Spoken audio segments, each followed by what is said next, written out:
Okay, so this is our go-no-go gauge.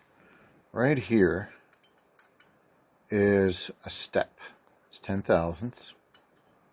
Comes down, comes out, I should say in, then down. This area right here, from here to here, is 6.745. That's the smallest a shaft can be. Up here, from here, here, 6.755.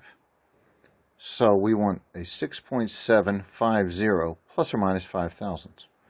We made a go-no-go gauge. Now this is a piece of scrap aluminum. So as you can see, the shaft fits in the top half. That's the go. But listen, it won't fit into the lower part. That's the no-go. So that's our range. And that's how we know that our shaft is in spec. We can always take a vernier caliper, set it to 6.750, and we'll know for sure how big it is. But this is a down and dirty way of production method gauging your work.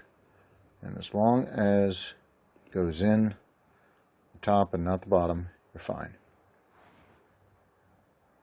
Like and subscribe, or I'll set this fella loose in your garage.